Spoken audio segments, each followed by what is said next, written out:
स्त्री का विश्वास पंचतंत्र की कहानी। एक गांव में एक ब्राह्मण अपने पत्नी के साथ रहता था। पत्नी मुंहफट थी, इसलिए ब्राह्मण के कुटुंबियों संग उसकी बनती नहीं थी। परिवार में सदा कलह का वातावरण बना रहता था। ब्राह्मण प्रतिदिन के इस कलह से तंग आ गया और सोचने लगा कि रोज रोज की कलह से परदेश जाकर अलग घर बसाकर रहना अच्छा रहेगा।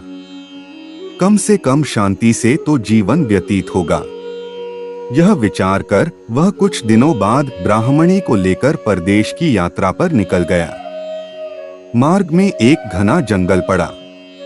लंबी यात्रा के कारण ब्राह्मण और ब्राह्मणी दोनों थक गए थे। ब्राह्मणी का प्यास के कारण बुरा हाल था। ब्राह्मण उसे एक पेड़ के नीचे बिठाकर जल की व्यवस्था करने चला गया, किंतु जब तक वह जल लेकर लौटा तब तक ब्राह्मणी ने प्यास के कारण अपने प्राण त्याग दिए थे। ब्राह्मणी को मृत देखा ब्राह्मण बहुत दुखी हुआ। वह ईश्वर से प्रार्थना करने लगा, हे ईश्वर, मैं अपनी पत्नी के साथ नया जीवन आरंभ करने परदेश जा रहा था। तूने उसके ही प्राण हर लिए। कृपा कर भगवान मेरी पत्नी में पुनः प्राण फूंक दे। ब्राह्मण की प्रार्थना सुन ईश्वर की आकाशवाणी हुई, ब्राह्मण, यदि तू अपने आधा प्राण ब्राह्मणी को दे देगा तो वह जी उठेगी। ब्राह्मण ने अपना आधा प्राण ब्राह्मणी को दे दिया। ब्राह्मणी पुनः जीवित हो गई। दोनों ने पुनः अपनी यात्रा प्रारंभ कर दी। चलते चलते दोनों एक नगर के बाहर पहुंचे। वहां पहुंचकर ब्राह्मण ने ब्राह्मणी को एक कुएं के पास बैठने को कहा और स्वयं भोजन की व्यवस्था करने चला गया। ब्राह्मणी कुएं के पास गई तो उसने देखा कि एक लंगड़ा किंतु सुकुमार युवक रहट चला रहा है। दोनों ने एक दूसरे से हंसकर बात की और एक दूसरे के प्रति आकर्षित हो गए। दोनों अब साथ रहना चाहते थे। इधर जब ब्राह्मण भोजन की व्यवस्था कर लौटा तो ब्राह्मणी को एक लंगड़े युवक से बातें करते हुए पाया। ब्राह्मण को देखकर ब्राह्मणी बोली, यह युवक भी भूखा है, इसे भी भोजन में से कुछ अंश दे देते हैं, हमें पुण्य प्राप्त होगा। ब्राह्मण ने लंगड़े युवक को अपने साथ भोजन करने आमंत्रित किया। तीनों ने साथ साथ भोजन किया। भोजन करने के बाद जब प्रस्थान करने का समय आया तो ब्राह्मणी ब्राह्मण से बोली, क्यों ना इस युवक को भी अपने साथ ले चलें। 2 से 3 भले, बात करने के लिए एक अच्छा साथ मिल जाएगा। वैसे भी तुम कहीं जाते हो तो मैं अकेली रह जाती हूँ। अकेले मुझे भय सताता है। ये रहेगा तो किसी प्रकार का भय नहीं रहेगा।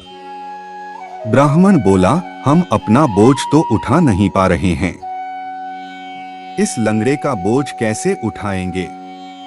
मेरी मानो इसे यहीं छोड़ो, हम दोनों आगे बढ़ते हैं। किंतु ब्राह्मणी का हृदय लंगड़े पर आसक्त हो चुका था। वह कहने लगी, इसे हम पिटारे में अपने साथ ले चलते हैं, ये भी कहीं न कहीं हमारे किसी काम आ ही जाएगी। अंततः ब्राह्मण ने ब्राह्मणी की बात मान ली और पिटारे में डालकर लंगड़े को साथ ले लिया। कुछ दूर जाने के बाद वे पानी पीने के लिए एक कुएं के पास रुके।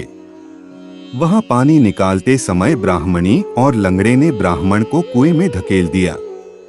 उन्हें लगा कि ब्राह्मण मर गया है और वे आगे बढ़ गए।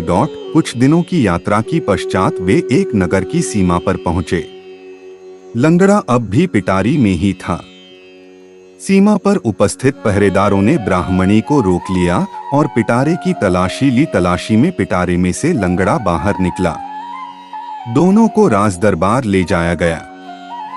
राजदरबार में राजा ने ब्राह्मणी से पूछा, ये लंगड़ा कौन है? इसे तुम पिटारे में छुपाकर क्यों ला रही थी? ब्राह्मणी बोले, ये मेरा पति है। कुटुंबियों से तंग आकर हम अपना देश छोड़कर परदेश आए हैं। कई लोग मेरे पति के बैरी हो चुके हैं, इसलिए अपने पति को मैं पिटारे में छुपाकर लाई हूँ। कृपा कर आप इस नगर में हमें निवास करने की अनुमति प्रदान कर उपकार करें।